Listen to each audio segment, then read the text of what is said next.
Good evening, everyone.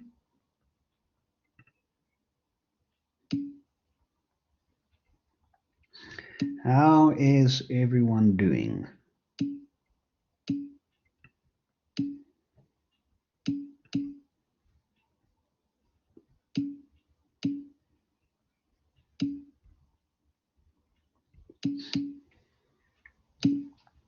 I am also well, thank you.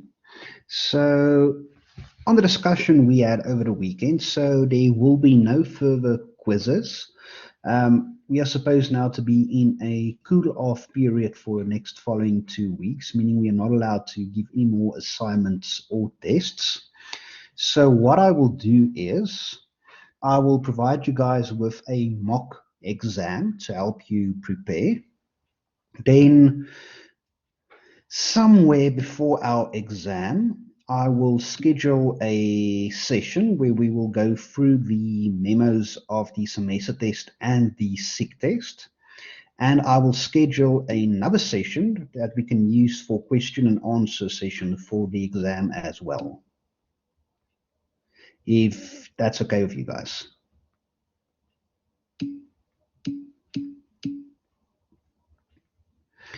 Pleasure.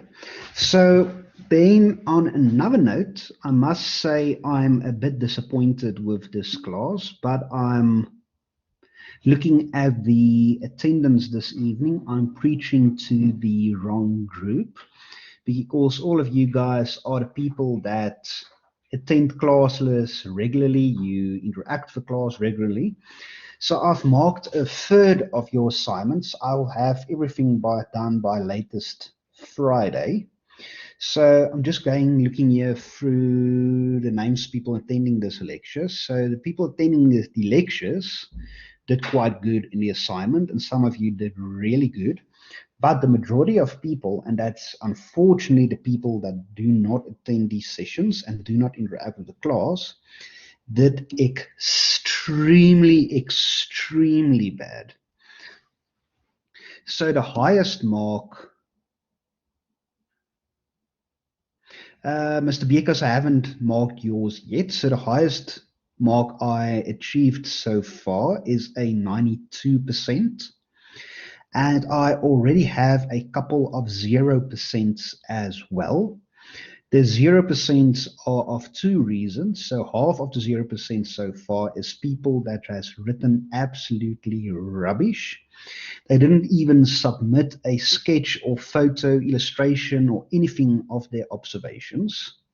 And then the other half submitted something. They did so bad. So when I deducted the penalizations, I actually went into the negative. So I had to cap it at 0%.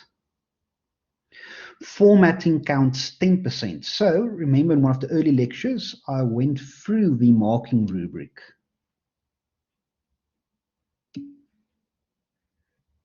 So Mr. Els, I haven't marked yours yet, but the marks will be out by latest Friday, and then our semester marks will probably be out by latest next week.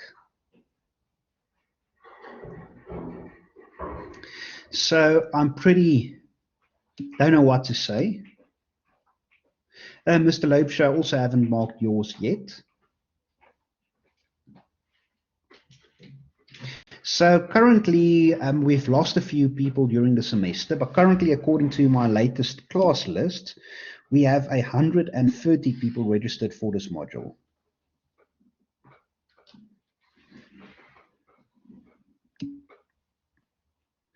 So don't worry, I'm not marking very strict, but if you did stupid stuff, you are going to do bad. Yes, I still have 6 people that didn't submit anything.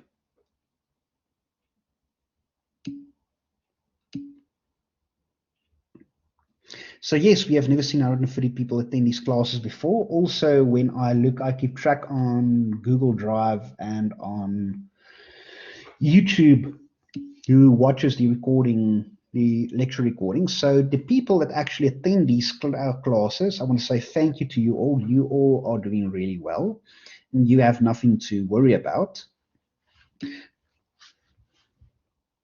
Yes, so basically half sharp on a good day, yes. So a few things is as of these people that's not attending the class have no idea what the assignment is about. I had one guy written a couple of paragraphs, excuse for the blunt terms, about how the moon influences menstrual cycles, and that is absolutely ridiculous.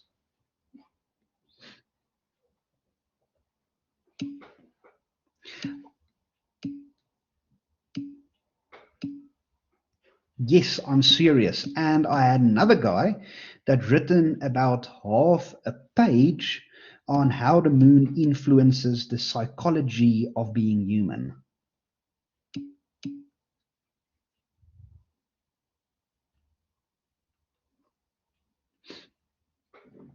So that is so it's clearly stated what the assignment is about. I've given you guys examples. I have answered questions. I had a lot of consultations with students that contacted me asking for help if I can go through the assignments, check what they have done. And I'm happy. That's why I'm year 4. But then we get these people doing these stupid stuff in the assignment.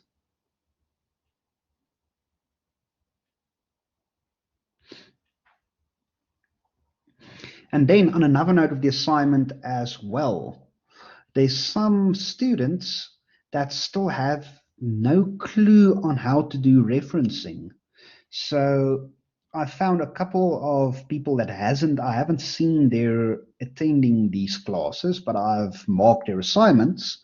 And for their references, they just copy and paste the website address, and that's it. That's not how referencing works.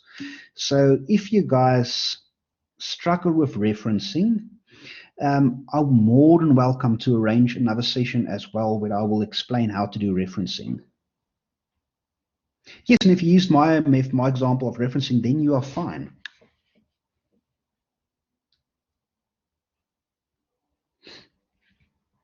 And then a last, yeah, so thank you for telling me, Mr. L. So you had to do a, yes, and that is exactly the, why you have the subject AIM. So yes, I don't know why and what happened. And then one final point of issue. I had a couple of emails from students asking if I could move the exam date. So unfortunately, lecturers can't move the exam date, and it is one of the most difficult things to do. So around about in May, an email circulated from the University Senate. So the Senate is the governing body of the university, stating that no changes will be made on the exam timetable and the exam dates are final. These exam dates are scheduled already almost a year in advance. And just to give you a bit of information on the why it's so difficult is, remember, UP has 10 faculties, and within these 10 faculties, there's 140 departments. There is this year currently around about 55,000 students registered at UP, and there's roughly 776 different modules. Each of those modules have an exam, so 776 exams that needs to be written in a period of 3 weeks. So therefore, it is basically impossible to move exam dates. So majority of this class is 90% of the class is first years. So unfortunately, there's not. So if you have a problem with the exam date, for example, religious regions or something, then you need to contact the dean of the faculty and the registrar, and they will they'll be the only persons that will give you access to the supplementary exam without writing the main exam. And yes, the exam will be online due to COVID regulations now. Our exam will be online.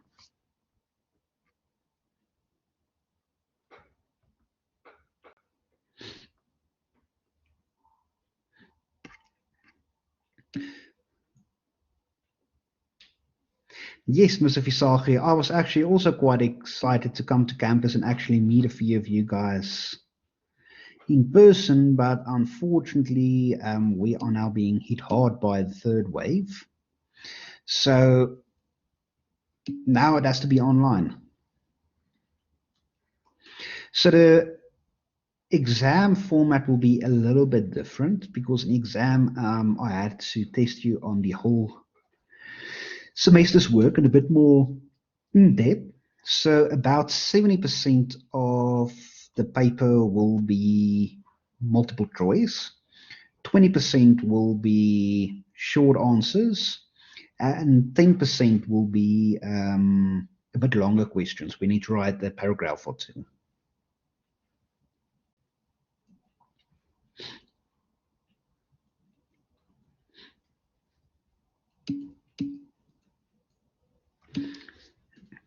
So you'll see in the mock exam I've set up for you guys, you'll get a feel of how it will be.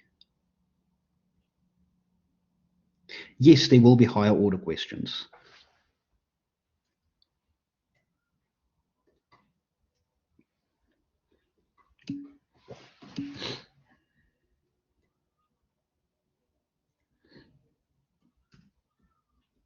Yes, that's exactly Mr. Visagi. So the idea is if you get all of your multiple choice questions right, then you can get the 70%. But if you get a few questions wrong, then it's going to be a little bit more difficult, shorter answer questions, and one question that's going to be one or two questions that's going to be in a paragraph form.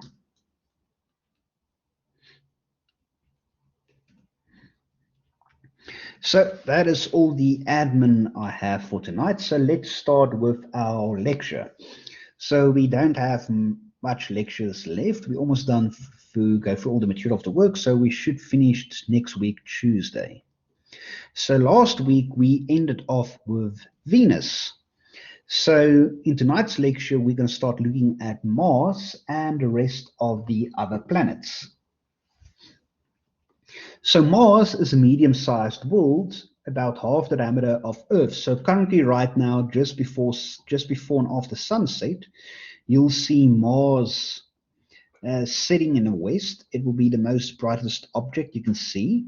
And then just after 9 in the evenings, you'll start seeing Saturn to rise. And after 10, you'll start seeing Jupiter to rise as well. And those two will rise in the east. So the surface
Okay.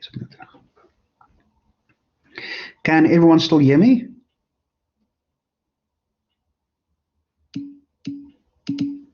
Okay, sorry about that. My internet cut out there for a moment, but I'm back. So what is the last thing you guys heard?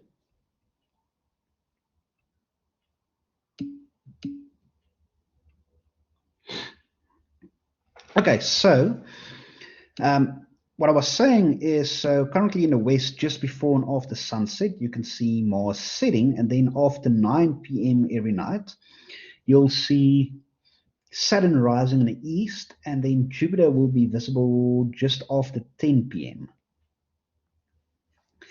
Then, continuing with Mars, the surface is old, cratered, and marked by volcanoes. But as you explore, watch for evidence that water once flowed there. The Martian air contains 95% carbon dioxide, 3% nitrogen, and 2% argon. That is much like the chemical composition of the air on Venus, but the Martian atmosphere is very thin, less than 1% as dense as Earth's atmosphere and 10 thousandths as dense as Venus' atmosphere. There is very little water in the Martian atmosphere, and the polar caps are composed of frozen water ice coated over frozen carbon dioxide, so it's dry ice.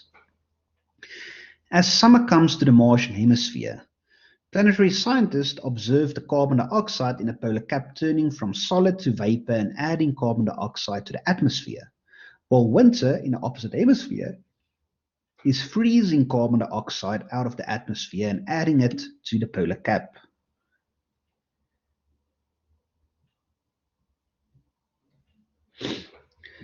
Thanks for informing me about that. So then I will try and push and see if we can get everything done as soon as possible. We might need to schedule one additional lecture to finish everything up.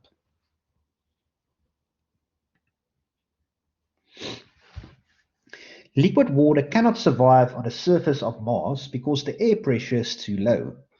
Any liquid water would immediately boil away. And if you stepped out of a spaceship on Mars without your spacesuit, your body heat would make your blood boil.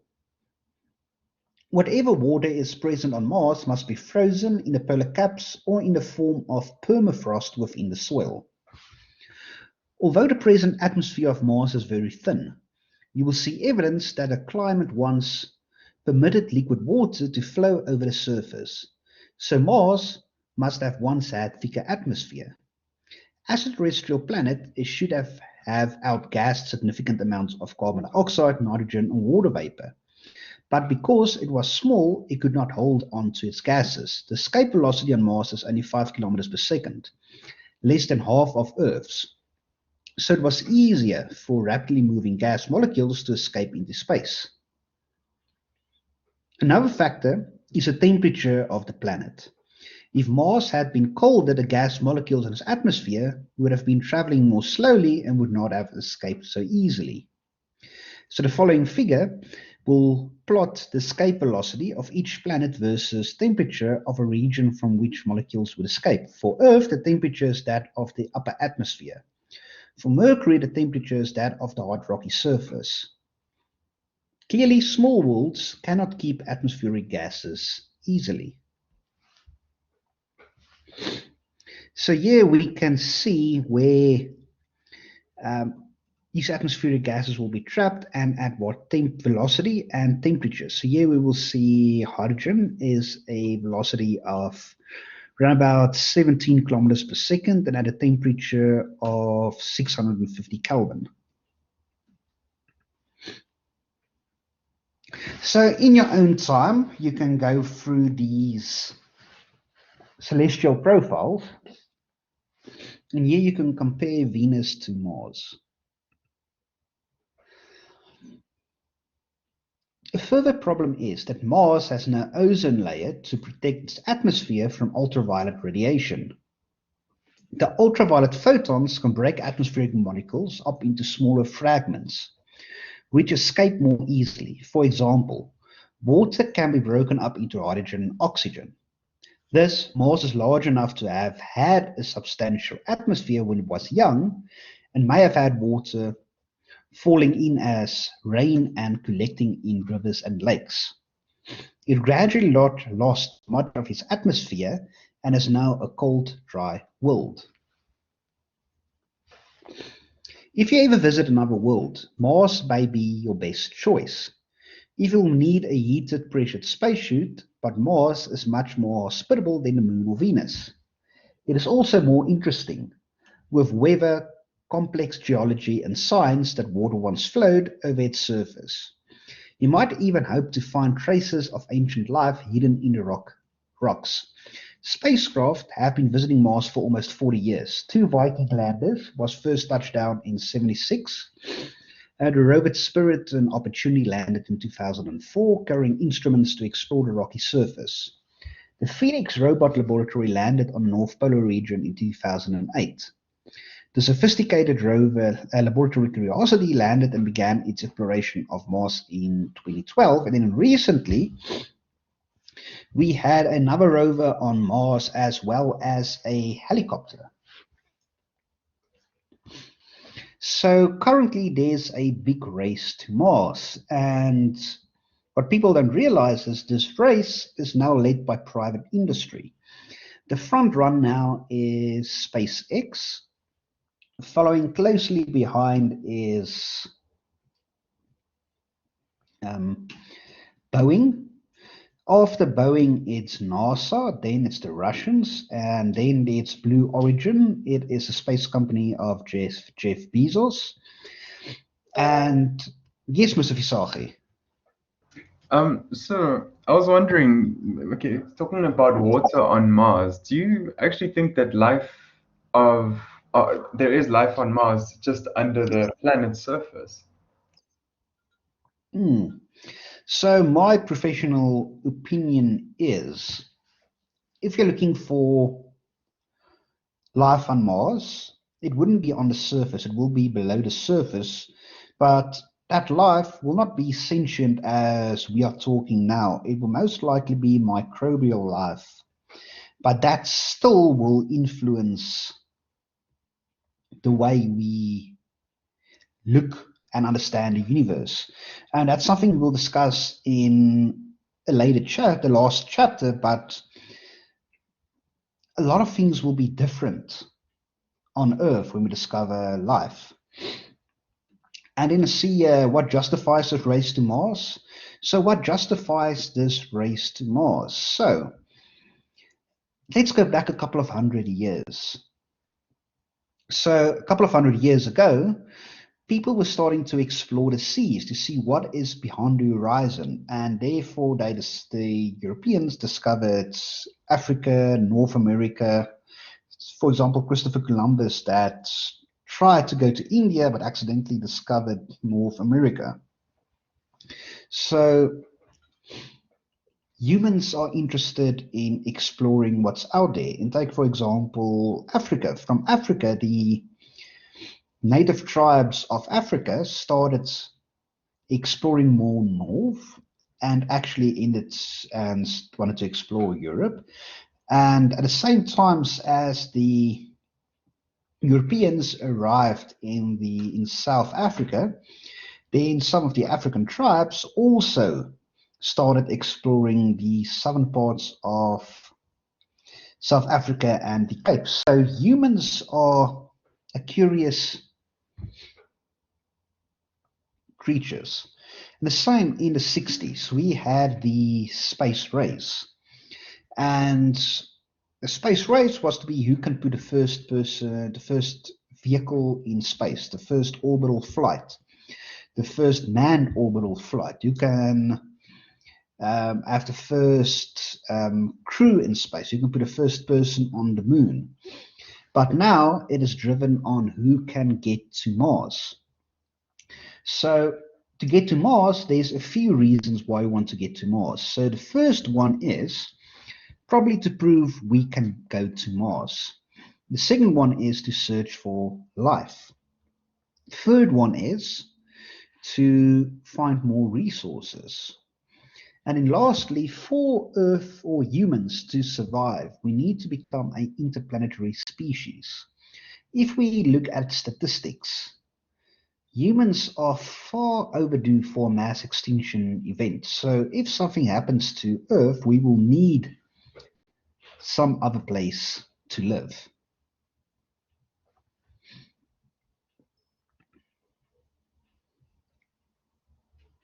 So here in this image, we can see the rover Spirit and Opportunities, but I'm sure you guys are all familiar with these rovers.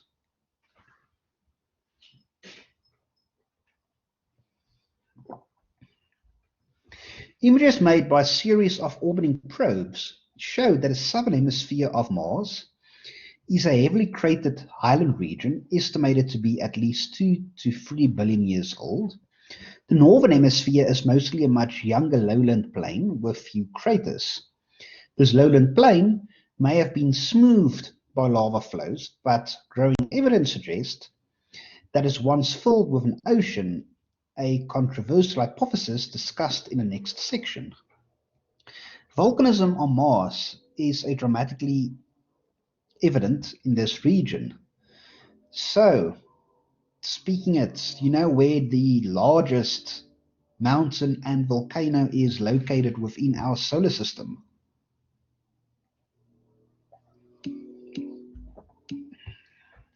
Yes, you guys are right, it's Mars, and you know what the name of that mountain or volcano is?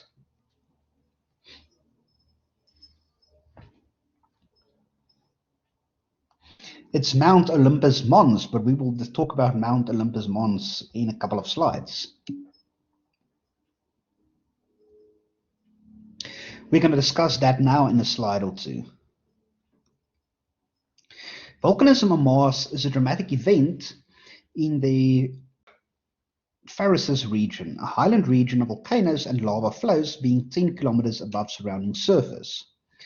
A similar uplifted volcanic plain, the Elysium region, is more heavily cratered and eroded and appears to be older than Tharus Bulge. The lack of many impact craters suggests that some volcanoes have been active within the last few 100 million years, and that has smoothed out the surface, and that is why it will appear to be a little bit younger. Where there's no volcanic activity, there will be more craters, meaning the craters cannot be filled up, and that will be a little bit older. So here we can see Viking 1, Opportunity, the Pharesus volcanoes. Kind of topic, will whoever gets to Mars first be able to claim the land and then start selling it for whatever price they want? Are there, yes, so that is, are there regulations for that type of thing? Or will it be a free-for-all? So currently, there is a treaty going on saying that if anything out in space cannot be owned by a specific individual, country, corporation, or anything. It has to be mutually owned. So I'm sure for the first person on Mars, there's going to be a little bit of a debate going on about it, and that's something we're going to discuss in the last chapter as well. But currently, it looks like there's a treaty saying it's going to be a, so example, that there's a bit of a debate going on, but so far consensus, the first person on Mars won't plant, for example, a SpaceX flag or a US flag. It will be a United Earth flag, because meaning it is representative of the entire Earth. It's a pleasure. So here in this image, here we can see volcanoes. So here's Olympus Mons and Arsia Mons. So the green area is the Thracias rise, and it's 10 kilometer thick dome of lava flows. So right here, everywhere in this green is recent lava flows. So looking from visual image, we can see that area right over here. All volcanoes on Mars are shield volcanoes, which you learned earlier are produced by hotspots penetrating upward through the crust and not related to plate tectonics. Olympus Mons, the largest volcano on Mars, is 600 kilometers in diameter at its base, and it rises 22 kilometers high. So remember, Mount Everest on Earth, the highest mountain we have, at its highest point is 8 kilometers high. So Mount Olympus Mons is 22 kilometers high. So the largest volcano on Earth, Mauna Loa in Hawaii, rises only about 10 kilometers above its base on the seafloor. Mauna Loa is so heavy that it has sunk into Earth's crust, producing an undersea moat around its base. In contrast, Olympus Mons, more than twice as high, has no moat and is supported entirely by the Martian crust. Evidently, the crust of Mars is stronger and thicker than Earth's. The size of Olympus Mons also provides clear evidence that plate tectonics has not been significant on Mars. On Earth, shield volcanoes such as those that form the Hawaiian Islands occur over rising currents of hot material in the mantle. Because the plate moves, the hot material heats the crust in a string of locations and forms a chain of volcanoes instead of a single large feature. The Hawaiian Islands are merely the most recent of a series of volcanic islands called the Hawaiian Emperor Island Chain, which stretches nearly 5,800 kilometers across the Pacific Ocean floor. In contrast, a lack of plate motion on Mars has allowed rising currents of magma to heat the crust repeatedly at the locations of Olympus Mons and other volcanoes, building huge volcanic cones much larger than any on Earth.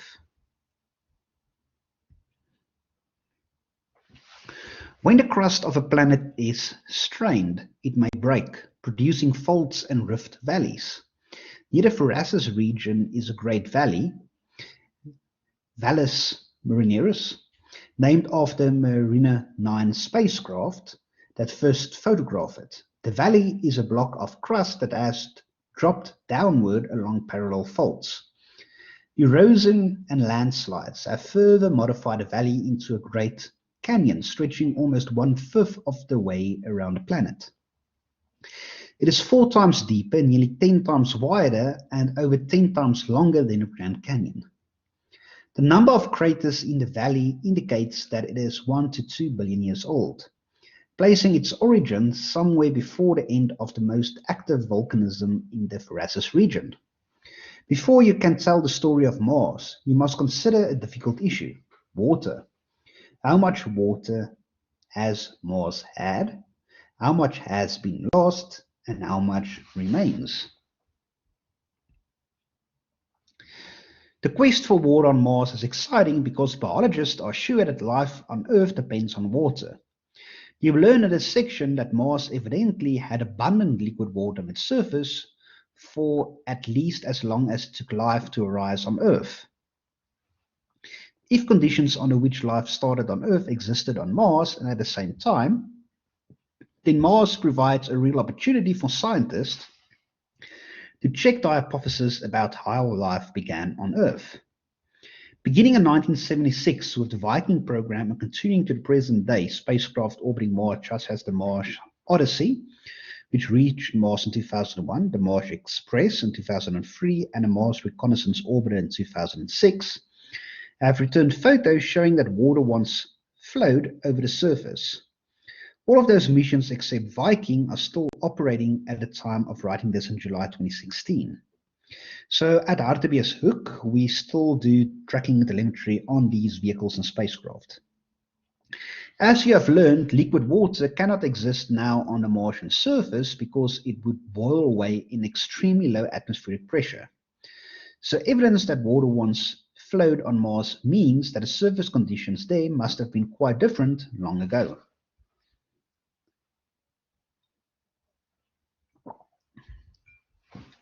Several types of formations hint at Martian surface water. Outflow channels appear to have been cut by massive floods carrying as much as 10,000 times the volume of water flowing down the Mississippi River. Such floods apparently swept away landscape features and eroded deep channels. The number of craters formed on top of the outflow channels show that they are billions of years old. Valley networks look like meandering riverbeds that probably formed over long periods. The valley networks are also located in a heavily cratered southern hemisphere, so they must be very old as well. There are many other signs that there has been water on the Martian surface, some of which are geologically recent. Regions of collapsed terrain appear to be places where subsurface water has drained away. Gullies leading downhill appear to have eroded recently, judging from their lack of craters, and a few gullies have been seen to appear between the Martian year and next. In 2015, the Mars Reconnaissance Orbiter made spectroscopic observations confirming present-day seasonal groundwater flows. So these images made by the Viking orbiter show some of these features that suggest liquid water on Mars. In image A, outflow channels, so here we can see these outflow channels, are broad and shallow and deflect around obstructions such as craters. They appear to have been produced by sudden floods. Then in image B, valley networks resemble drainage patterns suggested water flowing over long periods. Crater counts show that both formations are old, but valley networks are older than outflow channels.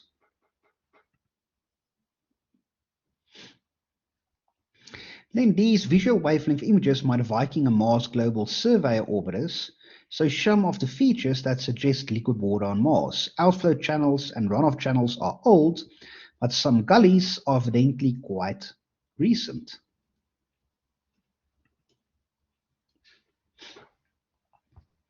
Many flow features lead into the northern lowlands, and a smooth terrain there has been interpreted as an ancient ocean floor. Features along the edges of the lowlands are comparable to shorelines, and many planetary scientists conclude that the northern lowlands contained an ocean when Mars was younger. Did Mars once have enough water to fill a sea? Deuterium is 3 to 5 times more abundant relative to normal, so that meaning light or normal hydrogen, in a Martian atmosphere than on Earth, suggesting that Mars once had at least 20 times more water than it has now. Presumably much of that water was broken up by solar UV radiation, and a normal hydrogen disproportionately lost to space, like the process hypothesized to have destroyed Venus's water. Abundant Mars water could survive frozen in the soil and crustal rocks. Instruments aboard the Mars Odyssey spacecraft detected water frozen in soil over large areas of the planet. If you added a polar bear, changed the colors and hid in the craters, in the following figure, it would look like a broken pack ice on Earth's Arctic Ocean. Mars Express photographed these dust-covered formations near the Martian equator, and the shallow depth of these craters suggests that the ice is still there, just below the surface.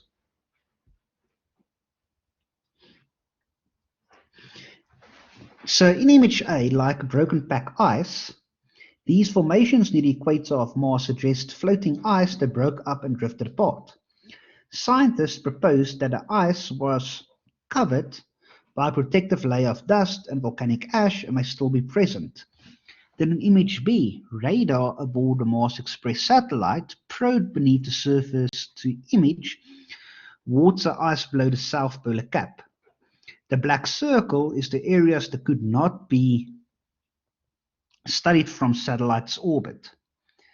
The view from Phoenix lander shows the landscape of Martian polar plain in image C, including polygonal cracks understood to result from seasonal expansion and contraction of ice under the surface.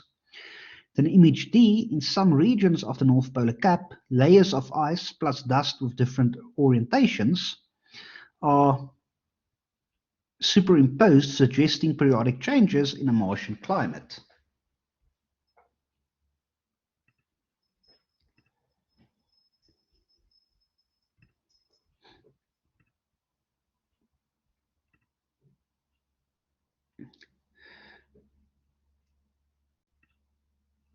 Finding much more of the ice on Mars may be hidden below the polar caps. Radar aboard the Mars Express orbiter was able to penetrate 3.7 kilometers under the surface and map ice deposits in the crust of the planet's south polar region.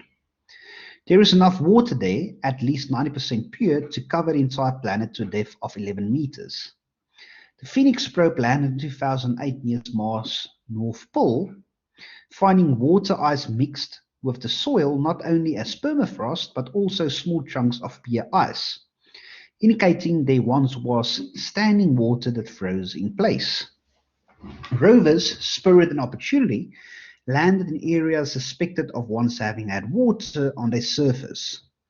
As of July 2016, Opportunity will still roving and communicating with Earth more than 12 years after it landed, and that brings to a point when NASA JPL designed something, they engineered the hell out of it. So Opportunity was only designed for a lifetime of 4 years, and it went on for a bit more than 12 years. Both rovers have found evidence of past water, including small spherical concretions of the mineral hematite that require abundant water to form. In other rocks, Opportunity found layers of sediments with ripple marks and crossed layers showing they were deposited in moving water. Chemical analysis of the rocks at both the Opportunity and Spirit sites detected sulfate, much as Epsom salts, plus bromosides and chlorides. On Earth, these compounds are left behind when bodies of water such as desert lakes dry up.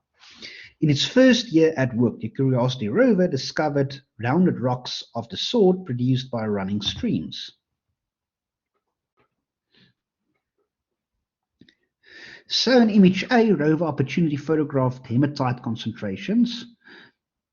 So a nickname for these hematite concentrations are blueberries, weathered from rock.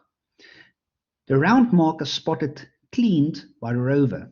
The spheres appear to have grown in mineral collected around the small crystals in the presence of water.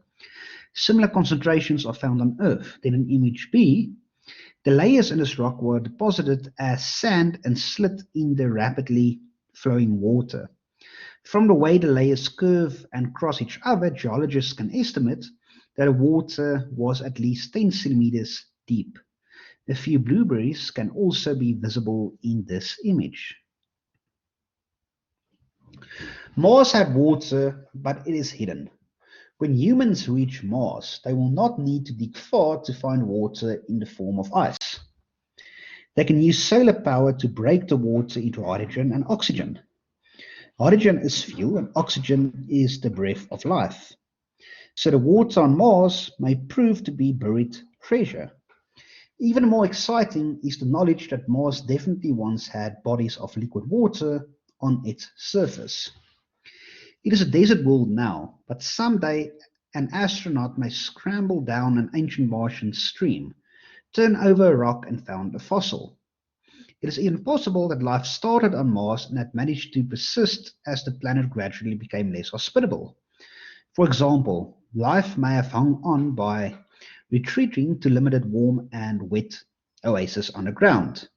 You will learn in the final chapter about possible evidence of ancient life in one of the Martian meteorites.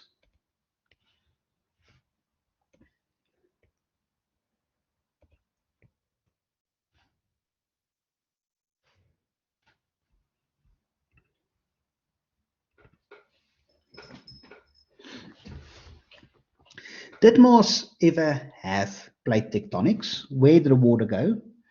These fundamental questions challenge you to assemble the evidence and hypothesis of Mars and tell the story of its evolution.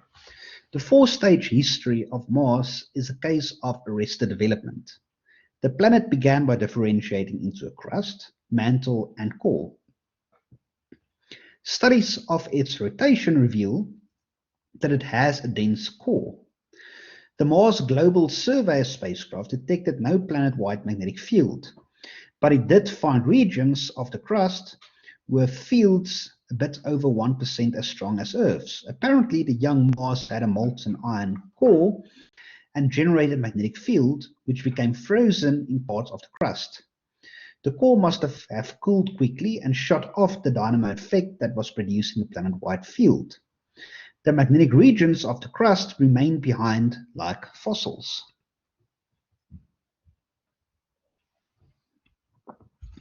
The crust of Mars is now quite thick, as shown in the Mars Olympus Mons, but it was probably thinner in the past. Cratering may have broken or at least weakened the crust, triggering lava flows that flooded some basins. Most of the northern hemisphere may have been a huge impact basin that was later filled with water, cratering a Martian ocean that has since vanished. Mantle convection may have pushed up the Thracis and Lycian volcanic regions and broken the crust from the Valles Marineris, but moving crystal plates never dominated Mars. There are no folded mountain ranges on Mars and no signs of plate boundaries. The large size of volcanoes on a planet is evidence that the crust does not move. Planetary scientists therefore conclude that as Mars' interior cooled, its crust grew thick and immobile. At some point in the history of Mars, water was abundant enough to flow over the surface in great floods and may have filled oceans. But the age of liquid water must have ended more than 3 billion years ago. The climate on Mars has changed as atmospheric gases and water were lost to space, and as water was frozen into the soil as permafrost. For Mars, the fourth stage of planetary development has been one of moderate activity and slow decline.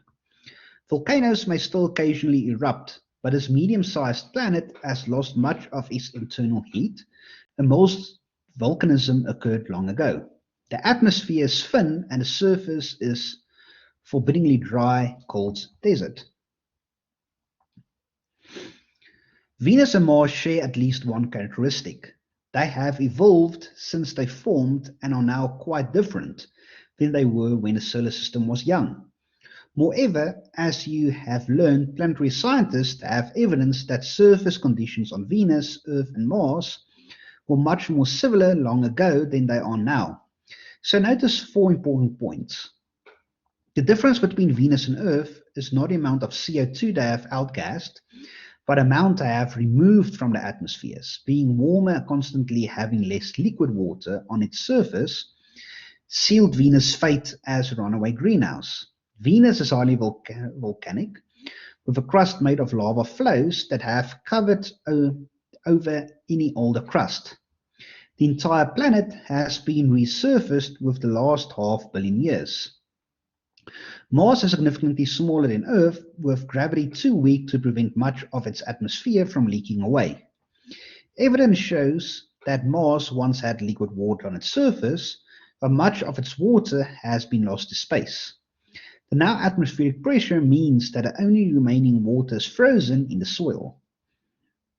Because Mars is small, its interior cooled relatively quickly and volcanism has died. The lack of volcanism means the escaping atmosphere is not replenished. The planet's crust was thinner when the planet was young, but has grown thick and never broke into moving plates as did Earth's crust.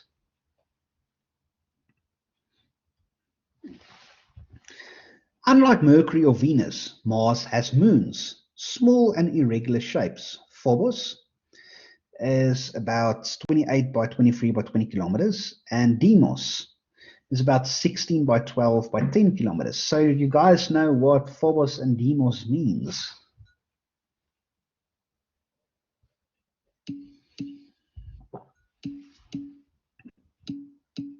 So you guys remember one of the opening chapters? We had names of planets and stars.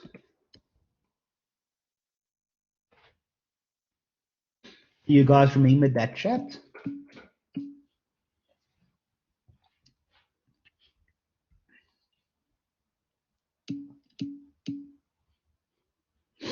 So Deimos and Phobos are the gods of fear. Deimos represented terror and dread, while his brother Phobos was panic, flight, and rout. They were sons of the war god Ares. And as mythology had it, Deimos and Phobos would follow their father Ares into battle, driving his chariot and spreading fear in his wake. So yes, Greek mythology. Yes, so if you look at mythology, it's Greek mythology and Roman mythology. So Mars is, if I remember correctly, Roman, and Ares is Greek. But Ares and Mars is basically the same person.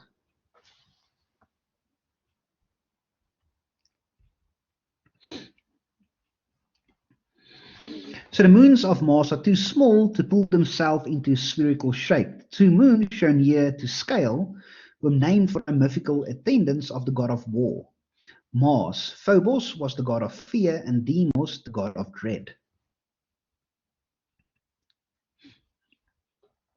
Deimos not only has no grooves, but it also looks smoother because of a thicker layer of dust on its surface.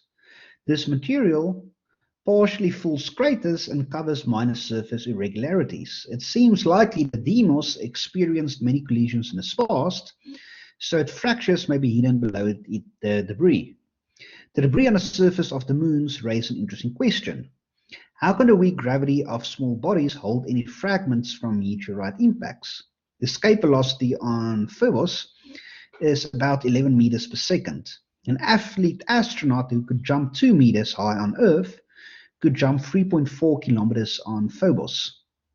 Most of the fragments from an impact should escape, but the slowest particles could fall back in the weak gravity and accumulate on the surface. That cushioning layer can, in turn, could help trap more debris. Because Deimos is smaller than Phobos, its escape velocity is smaller, so it seems surprising that it has more debris on its surface. This may be related to Phobos' orbit close to Mars.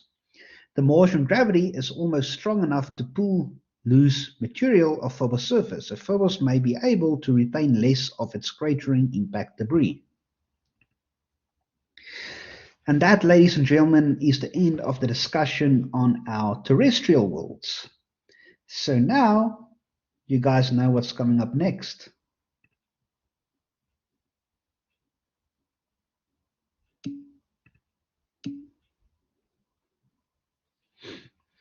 Not yet aliens, but gas planets. So now we're going to start looking at the outer solar system. So yes, the Jovian worlds.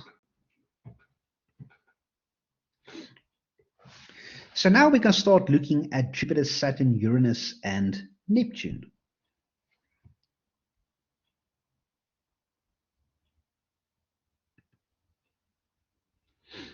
So you guys recognize this planet?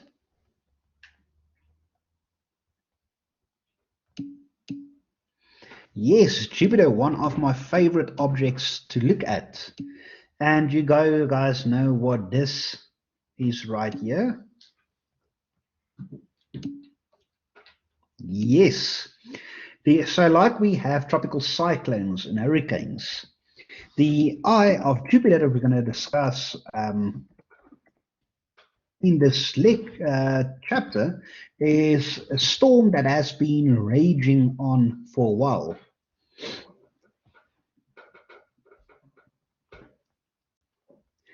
And here we can see wonderful Saturn. So who of you have looked through a telescope at Saturn? Yes, so the small storm on Jupiter is getting a little bit smaller each year. So Saturn is a wonderful and beautiful object to look at. So unfortunately, we're not allowed on campus. Otherwise, we would have had a stargazing evening, would have showed you guys these objects. So why does rings look so spherical? It's just an optical illusion because we are not seeing it dead on. So if we would have tilted this, so we looked from the north celestial pole, it would look round. And then, which planet is this?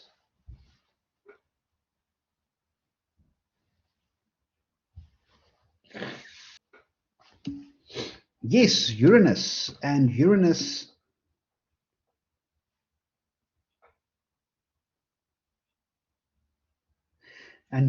also has rings. And then lastly, we have Neptune.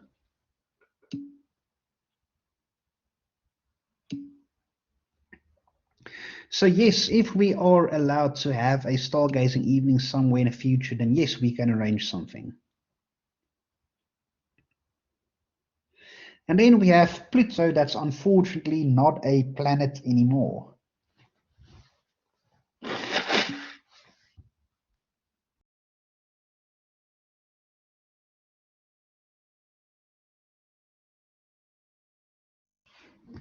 But that's something we can still see if we can discuss. So yes, Pluto is a rocky planet, but it is a little bit larger than our current moon.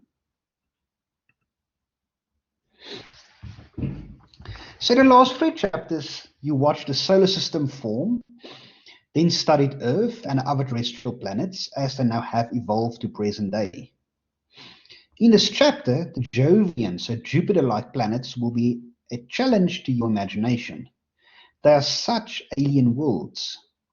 They would be unbelievable if you didn't have direct observational evidence to tell you what they are like. In contrast, Pluto and the other bodies in the Kuiper belt are not planets, but intriguing remnants of the planet construction process. So in this chapter, we can learn about 4 important questions we need to ask. What are the properties of Jovian planets? What is the evidence that some moons in the outer solar system have been geologically active? How are planetary rings formed and maintained? And what do Pluto and other Kuiper belts tell us about the formation of the solar system? The sulfuric acid clouds of Venus may seem totally alien to you, but compared with the planets of the outer solar system, Venus is almost like home. For example, the 4 Jovian planets have no solid surfaces.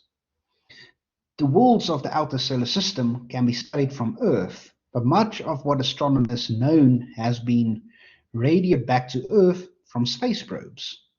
The Pioneer and Voyager missions flew past the outer planets in the 1970s and 80s. Galileo orbited Jupiter in the late 1990s, and the Cassini orbiter and probe arrived at Saturn in 2004. The New Horizons craft flew past Pluto in 2015 and is now sailing deeper into the Kuiper belt.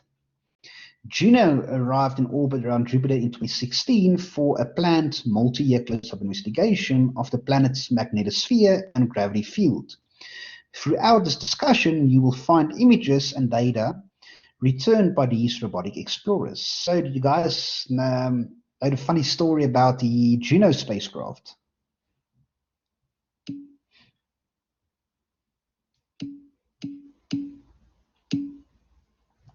So if you look at Greek mythology, Jupiter is a god. And most of Jupiter's moons are named after Jupiter's lovers. And Juno is Jupiter's wife. So NASA literally sent up Jupiter's wife to go check on Jupiter. So who says astronomers doesn't have a sense of humor?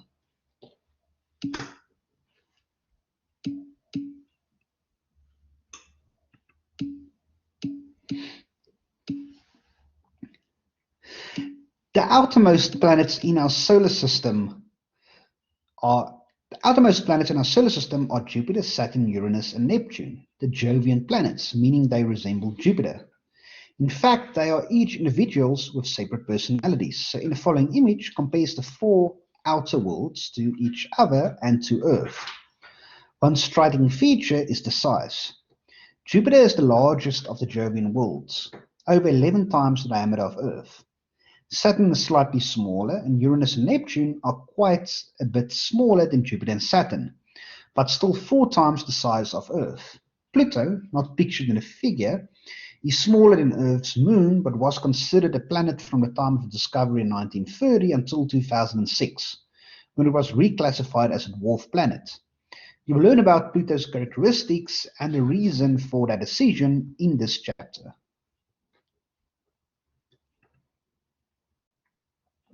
So here we can see the 4 Jovian worlds.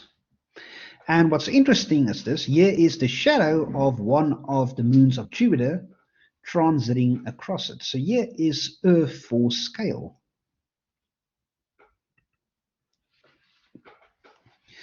The other feature you will notice immediately when you look at the previous figure is Saturn's rings. They are bright and beautiful and composed of billions of ice particles. Jupiter, Uranus, and Neptune also have rings, but they are not easily detected from Earth and are not visible in this figure. Nevertheless, as you visit these worlds, you will be able to compare and contrast those 4 sets of planetary rings. The 4 Jovian worlds have hydrogen-rich atmospheres filled with clouds. On Jupiter and Saturn, you can see that the clouds form stripes and bands that circle each planet, known as belt zone circulation. You'll find traces of these same types of features on Uranus and Neptune, but they are less distinct. Models based on observations indicate that the atmospheres of the Jovian planets are not very deep. For example, Jupiter's atmosphere makes up only about 1% of its radius. Below their atmospheres, Jupiter and Saturn are mostly liquid, so the conventional term of these planets, gas giants, should probably be changed to liquid giants. Uranus and Neptune are sometimes called ice giants because they contain abundant water in solid forms. Only near the centers do the Jovian planets have cores of dense material with the composition of rock and metal. None of the Jovian worlds has a definite solid surface on which you could walk. So yes, the Jovian worlds are much larger than the terrestrial planets, but we're going to discuss it in this chapter as we go along.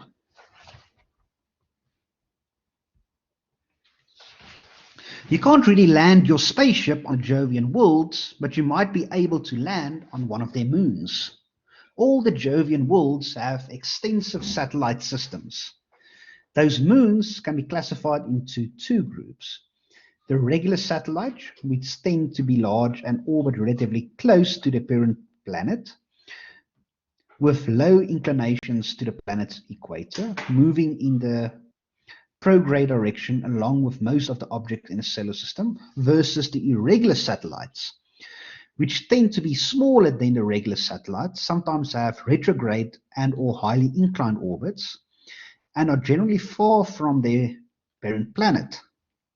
Astronomers have evidence that irregular satellites formed approximately where they are now, as the planets formed by the irregular satellites are mostly, if not all, captured objects.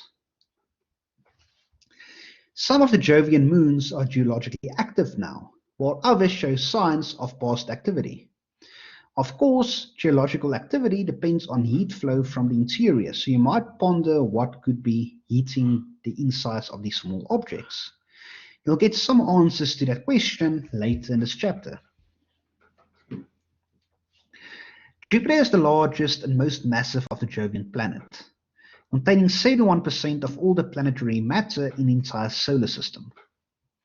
Just as you used Earth, the largest of the terrestrial planets, as the basis for comparison with the others, you can examine Jupiter in detail as a standard in your comparative study of other Jovian planets. Although Jupiter is very large, it is only 1.3 times denser than water. For comparison, Earth is more than 5.5 times denser than water. As you have already learned, the density of a planet is an important clue about the average composition of a planet's interior. Jupiter's shape also gives information about its interior. Jupiter and other Jovian planets are all slightly flattened. A world with a large rocky core and mantle would not be flattened much by rotation. But an all-liquid planet would flatten significantly. Thus, Jupiter's oblateness, the fraction by which its equatorial diameter exceeds the polar diameter combines with its average density, helps astronomers calculate what its insides are like. Models show that the interior of Jupiter is mostly liquid hydrogen. However, if you jumped into Jupiter carrying a kayak, expecting an ocean, you would be disappointed. The base of the atmosphere is so hot and the pressure is so high that there is no sudden boundary between liquid and gas. As you fell deeper and deeper through the atmosphere, you would find the gas density increasing around you until you were sinking through a liquid. But you would never splash into a distinct liquid surface. Under very high pressure, liquid hydrogen becomes liquid metallic hydrogen, a material that is a very good conductor of electricity. Model calculations indicate that most of Jupiter's interior is composed of this material.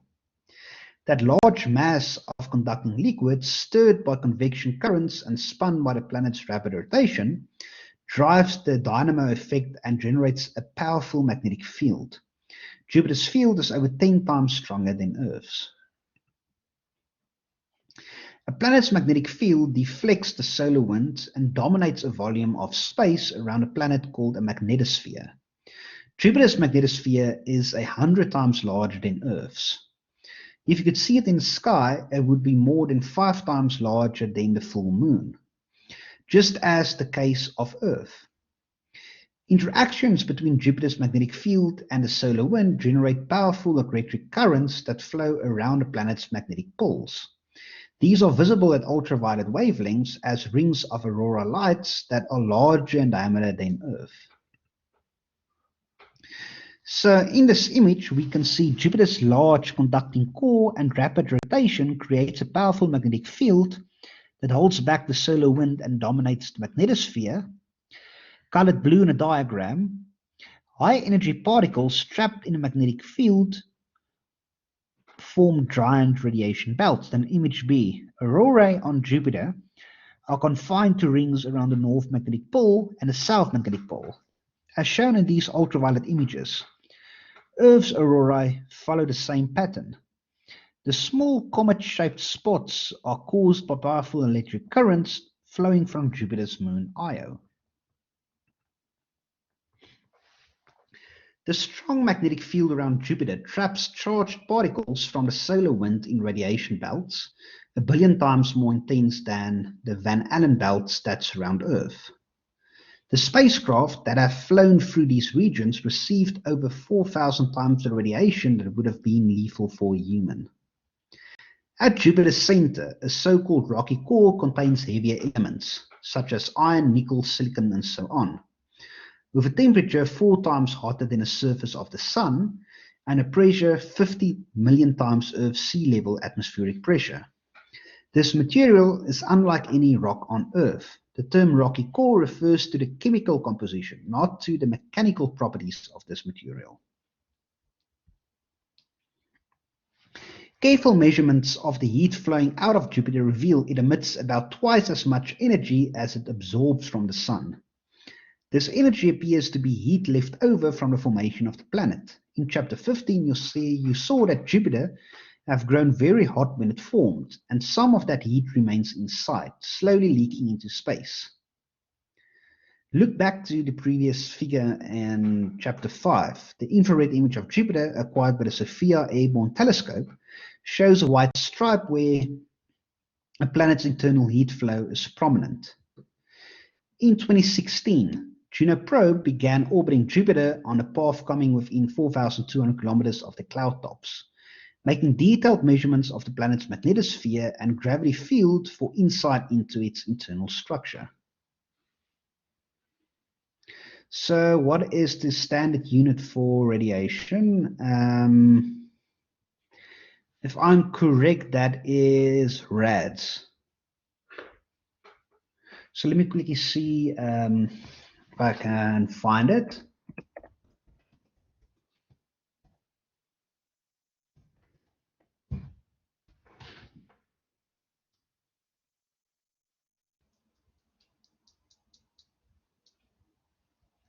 So there's a few we are looking for. So for radioactivity, it is becquerel, so the acronym is BQ. That's the SI units, but the more common unit being used is the Curie, named after Marie Curie, that is the CI. The absorbed dose, the SI unit is Gray, so abbreviated GY, or the more common units is rads, such as radiation, so rads.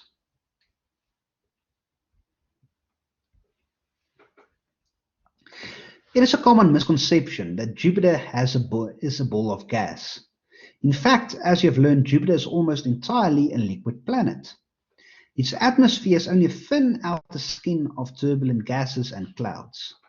The processes you will find there are repeated in slightly different ways on the other Jovian worlds. So notice 4 important ideas. The atmosphere is hydrogen-rich, and the clouds are confined to a shallow layer.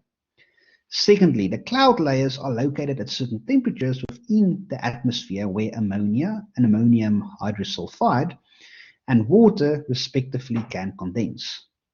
Thirdly, the belt zone circulation pattern of colored cloud bands circulating the planet like stripes on a child's ball is related to high and low pressure areas found in Earth's atmosphere.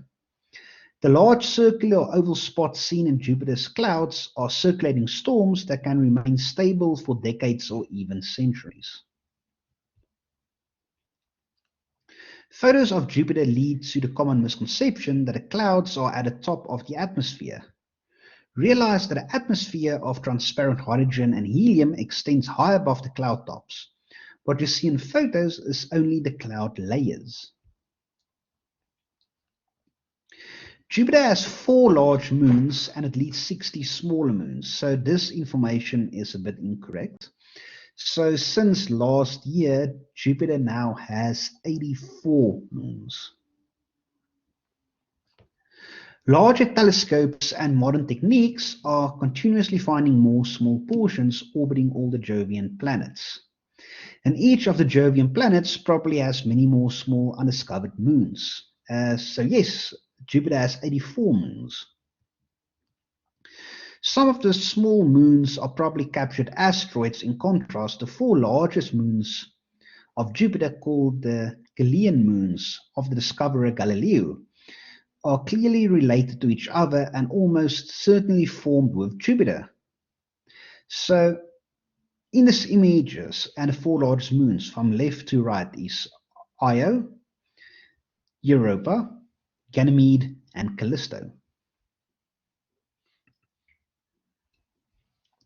The outermost Galilean moons, Ganymede and Callisto, are about the size of Mercury, 1.5 times the size of Earth's moon. In fact, Ganymede is the largest moon in the solar system.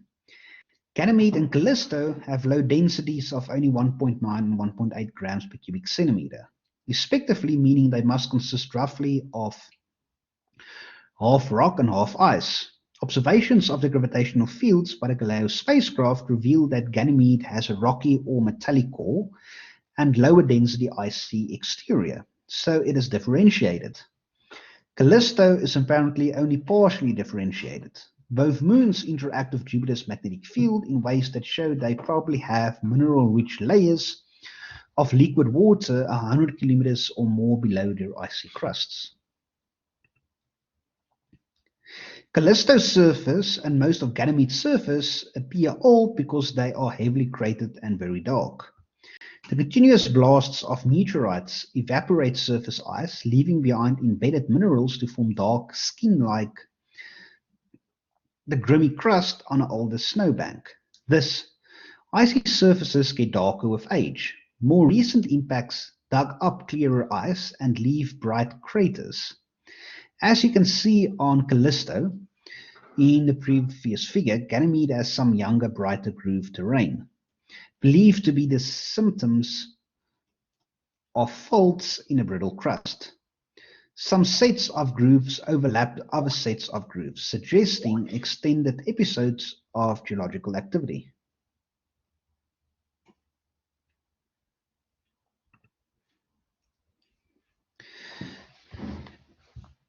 Mr. Groenewald, so apparently 79 moons and 53 that are named and 26 that are awaiting names. So yes, that sounds right.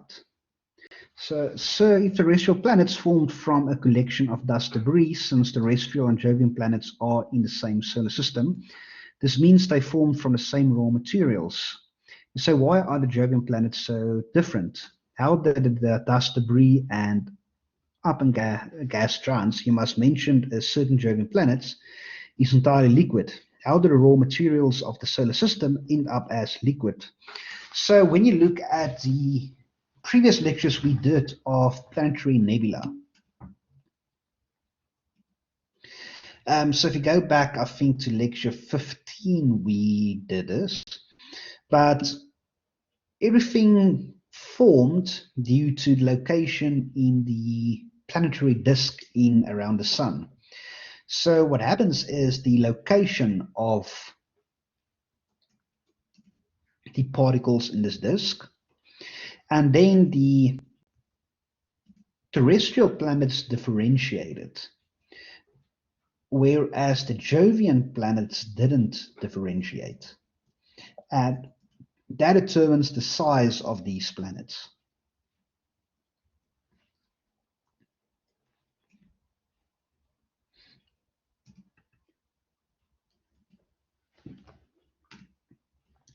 The density of the next moon inward, Europa, is about 3 grams per cubic centimeter, which means that Europa is mostly rock with a thin icy crust.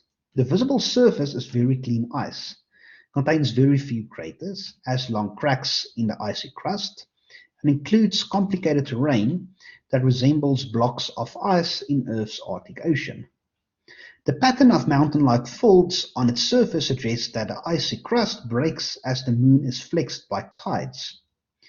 Europa's gravitational influence on the Galileo spacecraft reveals that the liquid water ocean, perhaps 200 kilometers deep, lies below the 10 to 100 kilometer thick crust. The lack of craters tells you that Europa is an active world where craters are quickly erased.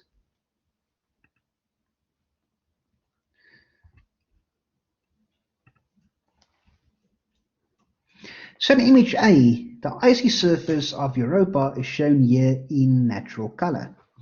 Many folds are visible on its surface, but very few craters. The bright crater is a young impact feature. Then in image B, the circular bullseye is the remains of a crater 140 kilometers in diameter. Notice the younger cracks and folds that cross the older impact feature. Then in image C, like icebergs on the ocean, blocks of crust on Europa appear to have floated apart and rotated. The blue icy surface is stained brown by mineral-rich water venting from below the crust. White areas are ejecta from impact that formed the crater. Then in image D, the gravitational influence of Europa on the passing Galileo spacecraft shows that the moon has differentiated into a dense core and a rocky mantle. Magnetic interactions with Jupiter shows that it has a liquid water ocean below its icy crust. Heat produced by tidal heating could flow outward as convection in such an ocean and drive geological activity in the icy crust. So, Mr. Beekers, that is an interesting question. So, it seems like by looking at spectroscopic data from these moons, especially Europa, it seems like that it could be some microbial life in these oceans. But the only way we know it if we can send a probe into these oceans. So there are plans for a mission to send a lander to Europa that will dig through the ice and hopefully launch a probe into the ocean so we can see what's going on.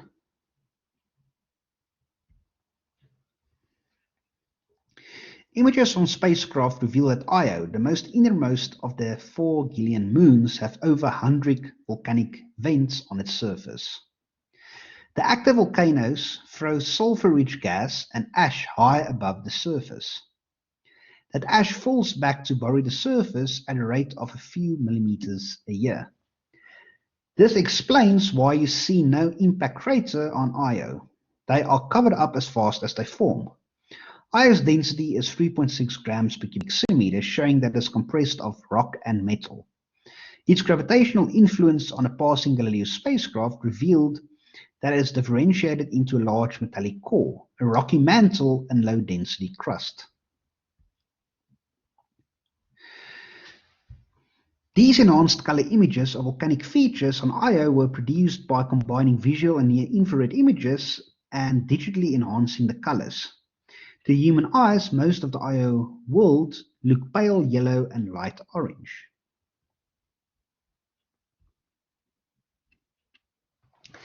The activity you see in the Gillian moons must be driven by energy flowing outward, yet these objects are too small to have remained hot from the time of their formation. Io's volcanism seemed to be driven by tidal heating. Io follows a slightly elliptical orbit caused by the interactions with the other moons. As Io distance from Jupiter varies, the planet's gravitational field flexes the moon with varying tidal forces, and resulting friction heats Io's interior. The heat flowing outward causes the volcanism. Europa is not as active as Io, but it also must have a heat source, presumably tidal heating. Ganymede is no longer active, but when it was younger, it must have had internal heat to break the crust and produce the grooved terrain. In fact, those three moons are linked together in orbital renaissance. Io orbits Jupiter 4 times, while Europa orbits twice and Ganymede orbits once. These resonances keep all three orbits slightly elliptical and drive tidal heating that makes the moons active now, or made them active in the past. Distant Callisto is not caught in this orbital resonance and appears never to have been strongly active. Given the lack of surface activity, it is surprising that there is evidence of a subsurface ocean within Callisto as well as in Europa and Ganymede. Astronomers have known for centuries that Saturn has rings, but Jupiter's rings was not discovered until 1979 when a Voyager 1 spacecraft sent back photos. Less than 1% as bright as Saturn's icy rings, Jupiter's rings are very dark and reddish, showing that the material is rocky rather than icy. Astronomers can also conclude that the ring particles are mostly microscopic. Photos of the ring show that it is very bright when illuminated from behind, called forward scattering. Large particles do not scatter light forward. A ring filled with basketball-sized particles would look dark when illuminated from behind. Forward scattering tells you that Jupiter rings are made of tiny grains with diameters approximately equal to wavelengths of light, less than a millionth of a meter, about the size of particles in cigarette smoke. So in image A, the main ring of Jupiter, illuminated from behind, glows bright in this visual image made by the Callisto spacecraft, while it was within Jupiter's shadow. Then in image B, digital enhancements and false color reveal the halo of ring particles that extends above and below the main ring. The halo is just visible in the panel. Then in image C, structure in the ring is probably caused by a gravitational influence of Jupiter's moons. So Voyager is the man-made objects that has traveled out of our solar system already. So Jupiter, Voyager 1 and Voyager 2 is now deep within the Kuiper belt.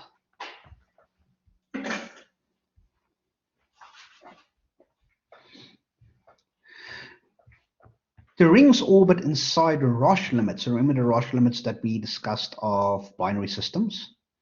The distance from a planet with which a moon cannot hold itself together by its own gravity. If a moon were to come inside the Roche limit, tidal forces would overcome the moon's gravity and pull the moon apart. Also, raw material for a moon cannot coalesce inside the Roche limit. The Roche limit is about 2.4 times the planet's radius, depending somewhat on the relative densities of the planet and the orbiting material. The rings of Saturn, Uranus, and Neptune also lie inside the respective Roche limits for each planet. Now you can understand Jupiter's dusty rings. A dust speck gets knocked loose from a larger rock inside a Roche limit. The rock's gravity cannot hold the dust speck.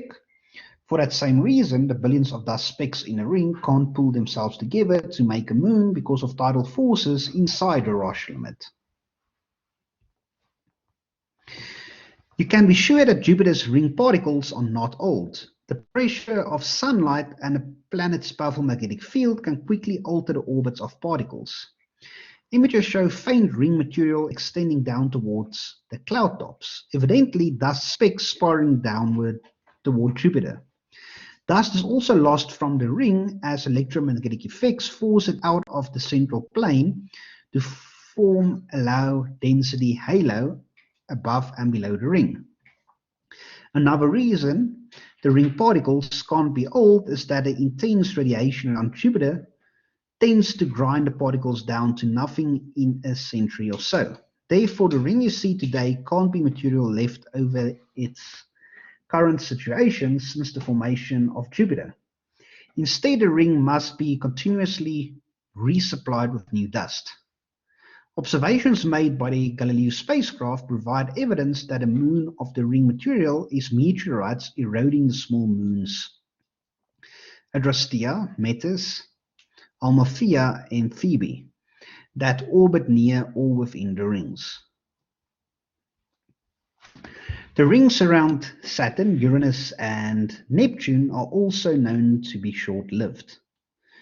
So they also must be resupplied by new material, probably eroded from nearby moons. Aside from supplying the Jovian planet rings with particles, moons also act to confine the rings, keep them from spreading outward, and alter their shapes. You will explore these processes in detail when you study the rings of other planets in later chapters.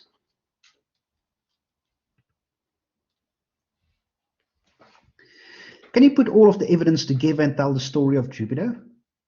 Creating such a logical argument of evidence and hypothesis is the ultimate goal of planetary astronomy. Jupiter formed far enough from the Sun to incorporate large amounts of icy planetesimals, and it must have grown rapidly. Once it was about 15 times more massive than Earth, it could grow by gravitational collapse, capturing gas directly from the solar nebula. Thus, it grew rich in hydrogen and helium from the solar nebula. Its present composition resembles the composition of the Sun and the solar nebula. Jupiter's gravity is strong enough to hold onto all its gases, even hydrogen. The large family of moons may be mostly captured asteroids, and Jupiter may still encounter a wandering asteroid or comet now and then. Some of these are deflected, and some, like comet Schumacher-Levy 9 that struck Jupiter in 1994, actually fall into the planet. Dust blasted off the inner moons by meteor impacts settled into the equatorial plane to form Jupiter's ring. The 4 Gillian moons are large and seem to have formed like a mini solar system in a disk of gas and dust around the forming planet. The innermost Gillian moon, Io, is densest, and the densities of the others decreases as you move away from Jupiter, similar to the way the densities of the planets decrease with the distance from the Sun. Perhaps the inner moons incorporated less ice because they formed closer to the heat of the growing planet. You can recognize that tidal heating also has been important. An intense heating of the inner moons could have driven off much of their ices. Thus, a combination of the two processes may be responsible for the composition of the Gillian moons. One thing also to remember is Jupiter is the big brother in our solar system, protecting us from asteroid and comet impacts. Because Jupiter has such a strong gravitational field, it will rather capture an asteroid to it than it will come close by Earth. So most of the time, Jupiter protects us from asteroids.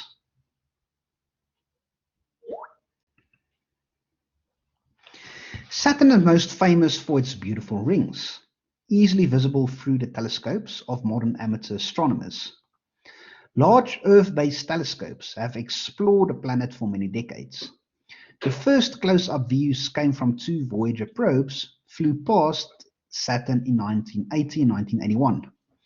The Cassini spacecraft went into orbit around Saturn in 2004 and began extended exploration of the planet, its rings, and its moons.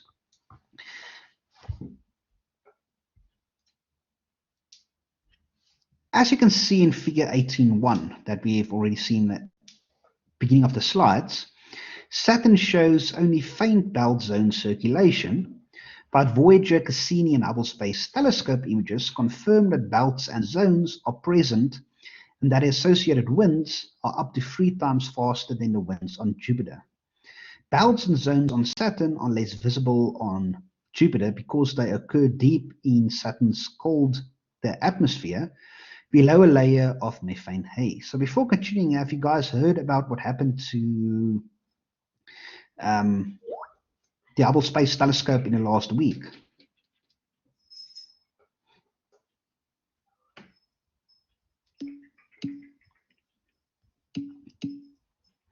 So since last week, Hubble's main computer started giving errors. So it got an error and it switched itself off and it didn't turn back on. So the backup computer took over, but the backup computer is also now glitching and causing problems. So NASA is seeing to what I can do to try and save Hubble.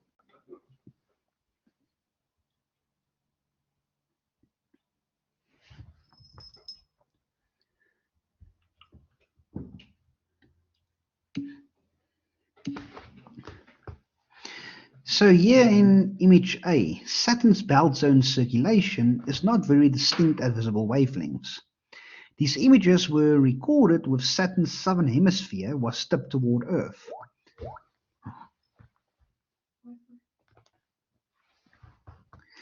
Then image B, because Saturn is colder than Jupiter, the clouds from the deeper in the hazy atmosphere. So notice that the free cloud layers on Saturn form at about the same respective temperatures as do the free cloud layers on Jupiter.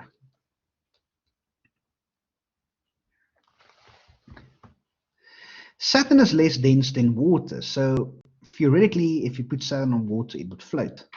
Suggesting, like it is, like Jupiter, rich in hydrogen and helium. Saturn is the most oblate of the planets, and this is evidence that its interior is mostly liquid with only a small core of heavy elements. Because its internal pressure is lower, Saturn has a less liquid metallic hydrogen than Jupiter. Perhaps that is why Saturn's magnetic field is 20 times weaker than Jupiter's. Like Jupiter, Saturn radiates more energy than it is receiving from the Sun, and models predict it too has a very hot interior. So one thing that comes to mind is I know Neil deGrasse Tyson usually makes the joke and said, another word we can call Jupiter is a failed star or a overachieving planet.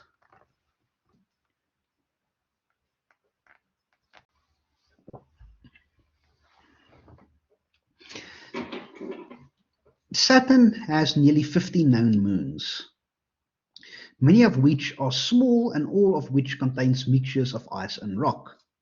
Many are probably captured objects. The largest of Saturn's moons is Titan, a bit larger than the planet Mercury. Measurements of the effect of its gravitational field on probes passing nearby indicate that it has a rocky core under a thick mantle of ices. Titan is so cold that its gas molecules do not travel fast enough to escape. It has an atmosphere composed mostly of hydrogen, with traces of argon and methane. The ultraviolet component of the sunlight converts some of the methane into complex carbon-rich molecules that collect into small particles, filling the atmosphere with orange smog. Some of those particles evidently settle downward and coat parts of the surface with what has been described as organic goo, meaning it is composed of carbon-rich molecules and is probably semi-liquid.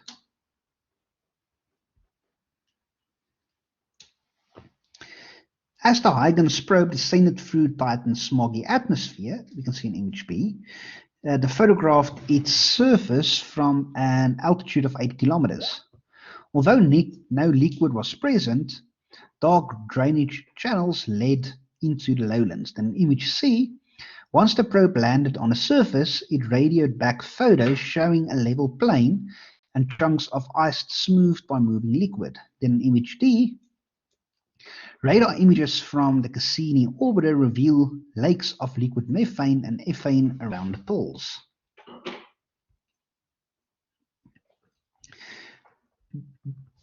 The Cassini spacecraft dropped the Huygens probe into the atmosphere of Titan. Huygens found, as expected, that Titan's surface is composed mainly of ices and water and methane at 2180 degrees Celsius. Images made by the sending probe show dark drainage channels suggesting that liquid methane falls as rain, washes the dark goo off the higher terrain, and drains into lowlands. Such methane downpours may be rare. However, no direct evidence of liquid methane was detected as the probe descended, but later radar images made by the Cassini orbiter have detected what appear to be lakes presumably containing liquid methane.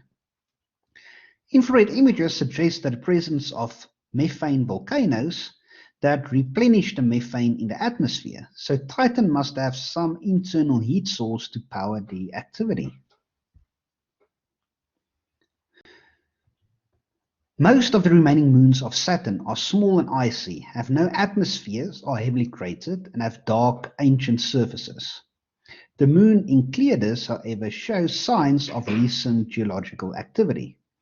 Some parts of its surface contained 1,000 times fewer craters than other regions, and infrared observations show that the south polar region is unusually warm and venting water and ice containing organic compounds. Evidently, a reservoir of liquid water lies just below the surface. At some point in history, the moon may have been caught in a resonance with another moon and has its interior warmed by tidal heating. The bright, clean, icy surface of Enceladus does not look old. Some areas have few craters and numerous cracks, and lanes of grooved terrain resemble the surface of Jupiter's moons Ganymede. Enceladus is venting water, ice, and organic molecules from geysers near its south pole. The thermal infrared image reveals internal heat leaking to space from the tiger stripe cracks where the geysers are located. Like nearly all moons in the solar systems, Saturn's moons are tidally locked to their planet, rotating to keep the same side facing the planet. The leading side of these moons are side facing forward in the orbit. It's sometimes modified by debris. Iapetus, for example, has a crater trailing side about as bright as dirty snow, but its leading side is as dark as fresh asphalt. One hypothesis is that the dark material in carbon-rich dust from the meteorite impact on Phoebe, the next moon outward from Saturn. So Iapetus, also a strange equatorial ridge that may have been produced by rapid rotation when the moon was young. The rings of Saturn are perhaps the most beautiful sight in the solar system. So notice 3 important ideas and 1 new term regarding the rings. The rings are made up of billions of ice particles, each in its own orbit around a planet. The ring particles you observe now can't be as old as Saturn. The rings must be replenished by impacts on Saturn's icy moons or other processes. The same is true of the rings around the other Jovian planets. The gravitational effects of small moons called shepherd satellites can confine some rings in narrow strands or keep the edges of rings sharp. Moons can also produce waves in the rings that are visible as tightly wound ringlets. The ring particles are confined in a thin plane spread among small moons, and confined by gravitational interactions with larger moons. The rings of Saturn and the rings of other Jovian worlds are created by and controlled by each planet's moons. Without the moons, there would be no rings. Observations made by the Cassini spacecraft showed that the ring particles have compositions that resemble that of Saturn's distant icy moon, Phoebe. A large impact on Phoebe may be part of the complex history of Saturn's rings. Tiny icy particles from geysers on the moon Enceladus are understood to be the main source of material of the outermost low-density ring, discovered by the Cassini probe and named the E-ring within which Enceladus orbits. Saturn formed in the outer solar nebula, where ice particles were stable and may have contained more trapped gases. The protoplanet grew rapidly and became massive enough to attract hydrogen and helium by gravitational collapse. The heavier elements sank to the middle to form a small core, and hydrogen formed a liquid mantle containing liquid metallic hydrogen. The outward flow of heat from the interior drives convection inside a planet. It helps produce its magnetic field. Because Saturn is smaller than Jupiter, the internal pressure is less. The planet contains less liquid metallic hydrogen and its magnetic field is weaker. The rings can't be primordial. That is, they can't be material left over from the formation of the planet. Such ices would have been vaporized and driven away by the heat of the protoplanet. Rather, you can suppose that the rings are debris from the occasional impacts of meteorites, asteroids, and comets of Saturn's icy moons. Some of Saturn's moons are probably captured asteroids that wandered too close. But the larger moons almost certainly formed with Saturn. Many of Saturn's moons have ancient surfaces, but Enceladus and Titan have fresh surfaces and evidently ongoing geologic activity. You will see a few more examples of recent geologic activity and also of captured moons when you explore further from the Sun. So now we're going to start looking at Uranus. Now that you're familiar with the liquid giants in our solar system, you'll be able to appreciate how strange the ice giants Uranus and Neptune are. Uranus especially seems to be the oddball of the family. Uranus is only 1/3 diameter of Jupiter and only 1/20th as massive. 4 times farther from the Sun than Jupiter, its atmosphere is almost 100 degrees Celsius colder than Jupiter's. Uranus never grew massive enough to capture large amounts of gas from the nebula as Jupiter and Saturn did, so it has much less hydrogen and helium. Its internal pressure is enough less than Jupiter's that it should not contain any liquid metallic hydrogen. Models of Uranus based in part on its density and oblateness suggest that it has a small core of heavy elements and a deep mantle of partly solid water. Although that material is referred to as ice, it would not be anything like ice on Earth at the temperatures and pressures inside Uranus. The mantle also probably contains rocky material plus dissolved ammonia and methane. Circulation in the electrically conducting mantle may generate the planet's peculiar magnetic field, which is highly inclined to its axis of rotation. Above the mantle lies a deep hydrogen and helium atmosphere. Uranus on its side, with its equator inclined at about 98 degrees to its orbit. As a result, the winter-summer contrast is extreme, with the Sun passing near each of the planet's celestial poles at a solstice. So half of the planet is in perpetual darkness and the other half in perpetual light for the 20-year-long summer and winter seasons. Compare that with seasons on Earth, discussed in Chapter 3, Section 1, when Voyager 2 flew past in 1996. The planet's south pole was pointed almost directly at the Sun. Uranus rotates on an axis that is tipped about 98 degrees from its perpendicular to its orbit, so its seasons are extreme. When one of the poles is pointed nearly at the Sun, so solstice, and inhabitant of Uranus would see the Sun near a celestial pole, never rising or setting.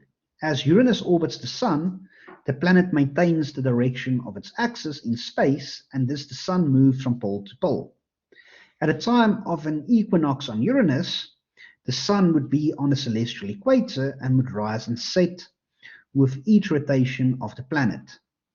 Compare with similar diagrams on Earth on the right-hand page of Concept Art 3A that you can look at. So what is the precision of Uranus? That is something I don't know by memory. I have to go look that up for you. Voyager 2 photos show a nearly featureless ball. The atmosphere is mostly hydrogen and helium, but traces of methane absorb red light and thus make the atmosphere look blue. There is no belt zone circulation visible in the Voyager photographs, although computer enhancements reveal a few clouds and bands around the South Pole. In the decades since Voyager 2 flew past Uranus, spring has come to the northern hemisphere of Uranus and autumn to the southern hemisphere. Images made by the Hubble Space Telescope and new large Earth-based telescopes reveal changing clouds and cloud bands in both hemispheres. So in image A, if you had been riding on board Voyager as it passed Uranus, the planet would have looked like a bland green-blue ball. Then in image B, later ground-based contrast-enhanced images reveal traces of belt zone circulation deep in the atmosphere. Until recently, astronomers could see only 5 moons orbiting Uranus. Voyager 2 discovered 10 more small moons in 1986, and more have been found in images recorded by powerful telescopes on Earth. The International Astronomical Union, which decides definitions and naming conventions for celestial objects and surface features, has specified that moons of Uranus will continue to be named after characters in plays by William Shakespeare and Alexander Pope.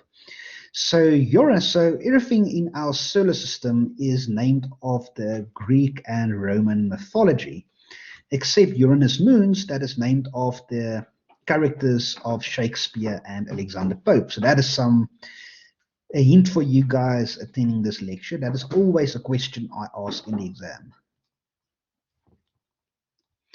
The 5 major moons of Uranus are smaller than Earth's moon and have old dark cratered surfaces. A few have deep cracks produced perhaps when the interior froze and expanded. In some cases, liquid water, so lava, appears to have erupted and smoothed regions. Ariel is marked by broad, smooth, floored valleys that may have been cut by flowing ice.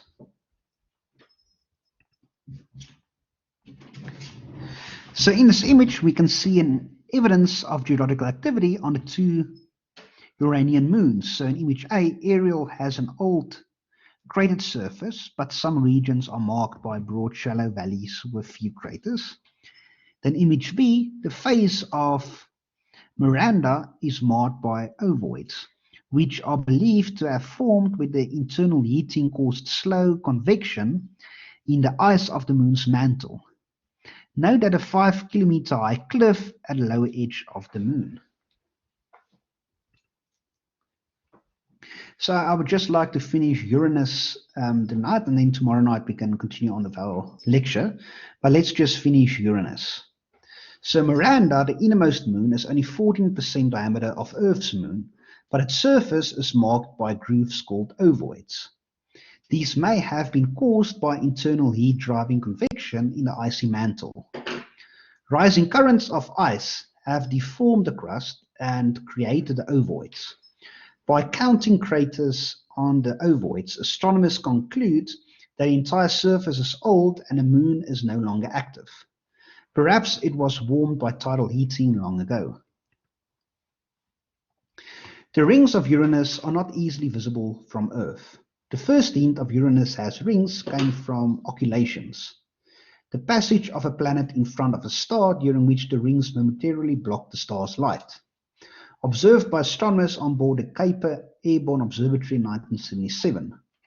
Most of what astronomers know about these rings comes from observations by the Voyager 2 spacecraft. Their composition appears to be water ice mixed with methane. It has been darkened by exposure to solar wind particles trapped in the planet's magnetosphere. Let's notice 3 important points plus 1 new term. The rings of Uranus were discovered during an occultation when Uranus crossed in front of a star. Second, the rings are dark, contain little dust, and are confined by small moons. Then 3, particles orbiting in the rings around Uranus and Neptune cannot survive for long periods. So the rings need to be resupplied with material from impacts on moons. As is also true for the rings around Jupiter and Saturn. When you read about Neptune's rings later in this chapter, you can return to this art spread and see how closely the 2 ring systems compare. In 2006, astronomers found 2 new very faint rings orbiting far outside the previous known rings of Uranus. The newly discovered satellite map appears to be the source of particles for the larger ring, and the smaller of the new rings is confined between the orbits of the moons Portia and Rosalind. Uranus never grew massive enough to capture large amounts of gas from the solar nebula, and did Jupiter and Saturn. Uranus is rich in water and ice rather than in hydrogen and helium. Modern models of the origin of the solar system suggest that Uranus and Neptune formed closer to the Sun than their present positions. Interactions with massive Jupiter and Saturn could have gradually moved Uranus and Neptune outward, and tidal effects may have produced Uranus' peculiar rotation. Another hypothesis is that Uranus was struck by a large planetesimal as it was forming and given its highly inclined rotation. The highly inclined magnetic field of Uranus may be produced by convection in its electrically conducting mantle. With very little heat flowing out of its interior, this convection must be limited. So, ladies and gentlemen, we can end the lecture right here. Tomorrow night we will finish off the planets and continue with the edge of our solar system. And then we have 1 lecture left on extraterrestrial life. Yes, Mr. Visalgi. So can you hear me? Yes, I can hear you. I want to ask, you know how the Earth has the zodiac signs around it? Yes. Do the other planets, like the territorial planets and the Jovian planets, also have such? Yes, they would have. So, as we learn, the zodiac signs is where the sun and the moon moves through the different constellations. So from the other planets, you will also still be able to see the constellations, and you will still be able to see the objects move through these constellations. I see, so. And then I just wanted to make sure or drive the point home on this. So Jovian planets aren't really gas planets, they're more liquid, like really compressed liquid. Yes, so due to its temperature and pressure, the gas, we call it the gas planet, but a gas is not in a gaseous form, it's rather in a liquid form.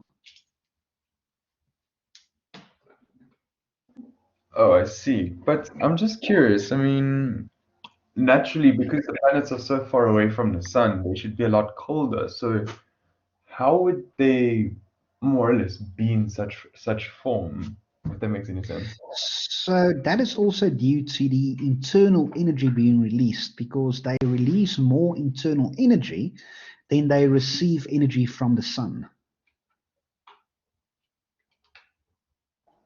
Oh, okay. I think I get it. Okay, cool.